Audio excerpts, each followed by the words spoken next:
ভালোবাসা কি, ভালোবাসা কেমন হওয়া উচিত তাই নিয়ে আজকের গল্প। ভালোবাসা শুধু বিয়ের আগের প্রেম না, একজন নারী এবং পুরুষের ভালোবাসার সম্পর্ক হওয়া চাই বিয়ের আগের প্রেম থেকে বিয়ে এবং প্রবীণ বয়স পর্যন্ত। বৃদ্ধ বয়সে একজন প্রবীণ পুরুষ এবং একজন প্রবীণ মহিলার একে অপরকে কতটুকু প্রয়োজন পড়ে তার এই ধারাবাহিকতায় বাস্তব গল্প নিয়ে আমি আজ এসেছি। চলুন তাহলে শুরু করা যাক। মূলত আমরা ভালোবাসাকে মনে করি বিয়ের আগের প্রেম ছোটাছুটি এসবগুলো। আসলে ভালোবাসা তা না। ভালোবাসা হলো একে অপরের অটুট বন্ধন, যা বিয়ের আগে হলেও সমস্যা নেই, কিন্তু বিয়ের পর থেকে শুরু করে মৃত্যুর আগ পর্যন্ত। বিয়ের আগে যদি একে অপরকে পছন্দ করে সম্পর্ক করে, তবে তা বিয়ে থেকে শুরু করে মৃত্যু অবধি একে অপরের ওপর বিশ্বাস, ভালোবাসা, একে অপরের সহযোগিতা, এটাই পবিত্র ভালোবাসা। এমন এক জোড়া ভালোবাসার কবুতর রাকিব এবং সুমি। রাকিব, দীর্ঘ 5 বছর রিলেশন করার পর আমাদের দুজনের বিয়ে হয়েছে। যখন প্রথম আমরা একে অপরকে প্রেম করি, তখন তুমি আমাকে কত জায়গায় ঘুরতে নিয়ে যেতে, কত সুন্দর সুন্দর জায়গায় আমাকে দেখাতে। এখন বিবাহের পর সব সময় তুমি ব্যস্ত থাকো, আমাকে নিয়ে কোথাও আর বের হতে পারো না। একটু ঘোরার কতই না ইচ্ছা করে আমার। একটা বারের জন্য আমাকে নিয়ে কি একটু ঘুরতে যাবে? হ্যাঁ সোনামণি, নিয়ে যাব। আজ বাদে কাল পহেলা বৈশাখ, যেখানে আমরা দুজন রোজ গিয়ে প্রেম করতাম, সেই লাইলি মজনুর প্রেমের তাজমহলের সামনে নিয়ে যাব তোমায়। তুমি কাল পহেলা বৈশাখের শাড়িটা পরবে। ওই সাদা শাড়িটা পরলে তোমাকে অনেক সুন্দর লাগে। ঠিক আছে জান, তাহলে কিন্তু কাল ঘুরতে যাবো, এটাই ফাইনাল। ওকে সোনামণি, নিশ্চিন্তে থাকো। কাল সারাদিন তোমাকে নিয়ে ঘুরে বেড়াবো। পরের দিন সকালে রাকিব এবং সুমি ঘুরতে যাওয়ার জন্য পরিপাটি হয়ে বের হয়। সুমি, তাড়াতাড়ি আসো, রিক্সাওয়ালা মামা বাড়ির সামনে দাঁড়িয়ে আছে। কখন থেকে তুমি সেজে গুজে বের হচ্ছ? এখনই তোমার সেজে গুজে বের হওয়া হয় না। এই তো বাবু হয়েছে, একটু সুন্দর করে সাজাগুজো করতে তো একটু টাইম লাগে না কি? বাহ, বৈশাখী শাড়িতে তোমায় কি মিষ্টি লাগছে সুমি। তাই বুঝি? এমনি থেকে আমি সুন্দর না? তুমি খুব সুন্দর, তবে আজ একটু বেশি সুন্দর লাগছে সুমি। আমি জানি রাকিব, তুমি আমায় একটু বেশি ভালোবাসো, তো তাই এমন প্রশংসা করো। আচ্ছা রাকিব, তাজমহলের সামনে আমায় নিয়ে যাবে, ওখানে যদি আমাকে কি খাওয়াবে? তুমি কি খেতে চাও সুমি? তুমি আজ যা খেতে চাইবে আমি তাই খাওয়াবো। কি আর খাবো? এই ফুচকা, ঝালমুড়ি, চটপুটি, এই আর কি। মাত্র এইগুলো? এটা কোনো ব্যাপার হলো? আমি তো ভাবছি তুমি কত ভালো কিছু খাইতে চাইছো। আমার এগুলোই পছন্দ। আর একটা জিনিস, বাদামও খাওয়াতে হবে কিন্তু। তুমি পাশাপাশি বাদাম ছুঁড়ে দেবে আর আমি খাবো, কেমন? যথা আজ্ঞা মহারানী। রিকশায় বসে দুজন গল্প করতে করতে তাদের গন্তব্যস্থলে পৌঁছে যায়। এরপর রাকিব সুমির আবদার অনুযায়ী ঝালমুড়ি, চটপটি এবং ফুচকা খায়। সবশেষে বাদাম কিনে নিয়ে তাজমহলের সামনে পুকুর পাড়ে গিয়ে বসে। ইতিমধ্যে রাকিব একটি লক্ষণ সুমির মাঝে দেখতে পায়। সুমি সবকিছু খাওয়ার সময় কেমন যেন বমি করার মতো ভাব করে।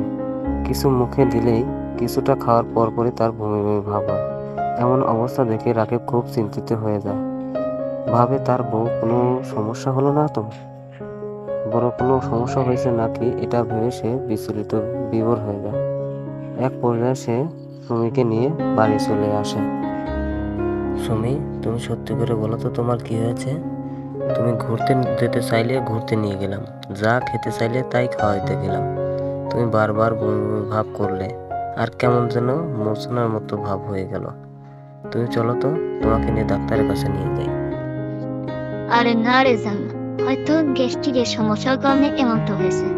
তুমি এত চিন্তা করো না, এমনিতে কি করে দাও। তুমি যাই বলো সুমি, আমার বিষয়টা ভালো ঠেকছে না। আমি ডাক্তারের কাছে তোমাকে নিয়ে যাব, আর যদি তুমি নিতান্তই ডাক্তারের কাছে না যেতে চাও, তাহলে হাশেম ডাক্তার ভাইকে ডেকে নিয়ে আসি।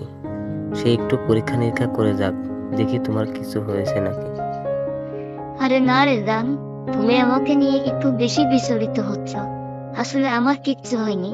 তুমি এত আমাকে নিয়ে চিন্তা করো না তো জান, আমি এমনিতে ঠিক হয়ে যাবো। দেখো সুমি, তুমি কিন্তু আমার সঙ্গে বেশি বাড়াবাড়ি করছো।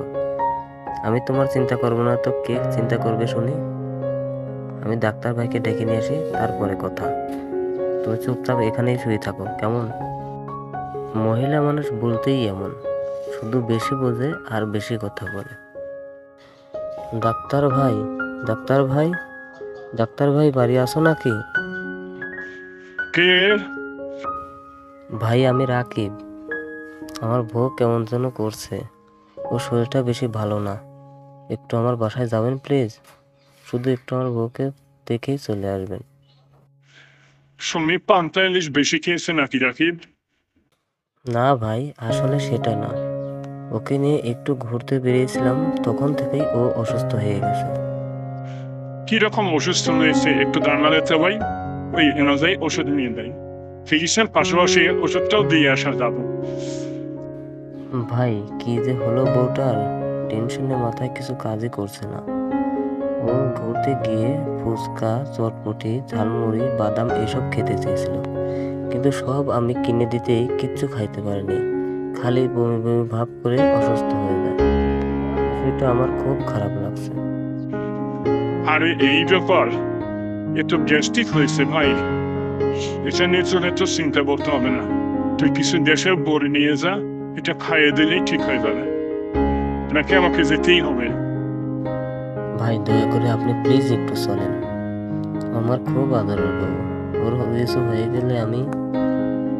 ধুর শালার পাগল, বউকে এত ভালোবাসে কেউ? এত মুখ পাগল আমি কখনো দেখিনি। চল নিয়ে দেখেই আসি। ডাক্তার এবং রাকিব বাড়ি আসার পর, কিরে শুনি, কি হয়েছে তোর? উঠে ভয় দেখি তোর কি হয়েছে। তোর স্বামীটা তো একদম আমাকে পাগল করে ফেলেছে। কি সব আবল তল বকে। বউকে কেউ কখনো এত ভালোবাসে? ঘরের জন্য যেন ও পাগল হয়ে গেছে, অস্থির। কি হয়েছে, হ্যান হয়েছে, ত্যান হয়েছে, বাড়ি যেতেই হবে। আমাকে জোর করে টেনে নিয়ে আসলো। দেখি তোর কি হয়েছে, একটু ট্রিটমেন্ট দিয়ে যাই। না ভাই, আসলে আমার তেমন কিচ্ছু হয়নি। এই পাগলটা এমনিতে একটু বাজারে বেশি লোকে। এত কথা আর বলতে হবে না, আমাকে ট্রিটমেন্ট করতে দে। নইলে তো যে স্বামী আমাকে হেনস্থা করে ছাড়বে। দেখি চোখটা দেখি। মিষ্টির জন্য কি কোনো পেন দিতে হয়? না ভাইয়া, আমি তো বললাম আমার তেমন কোনো সমস্যা নেই। এই পাগলটা এমনিতে এমন করে, একটু হলেই আর একটু বেশি বাড়িয়ে বলে। একটু বাড়িয়ে বলনি রে শুনি, একটু কম বাড়িয়ে বলছে। তোর যে অবস্থা, এ খুব দারুণ কেস, বিরাট সমস্যা রে। এই সমস্যা কেমনে সমাধান করে বলতো? এই সমস্যার জন্য তোদের মিষ্টি খাওয়াতে হবে। রেডি থাক, এক মন মিষ্টি নিয়ে দাও বাড়িতে, নইলে সারছি না আজ। ডাক্তার ভাই কি বললে বুঝলাম না। তোর বুঝতে হবে না রে রাকিব, তোর বউ বুঝলেই হবে। তুই যা বাজারে যা, হারা মতন এক মন মিষ্টি নিয়ে আয়। ইয়ে মানে 1 মন মিষ্টি? রে হারামি, এক মন তো কমই বলেছি। দুদিন তোর বাবা ডাক শুনলি, তখন এক মনে তো পোষাবে না। ভাই তার মানে আমার বউ... হ্যাঁ ছোট ভাই, তুমি বাবা হতে যাচ্ছ, এটুকু বোঝো না বুঝছো? একথা শুনে রাকিব খুশিতে আত্মহারা হয়ে যায় এবং সে দৌড়ে বাজারে চলে যায়। অনেক মিষ্টি নিয়ে যে আত্মীয় স্বজনকে খাওয়ায় আর আনন্দ উল্লাস করে।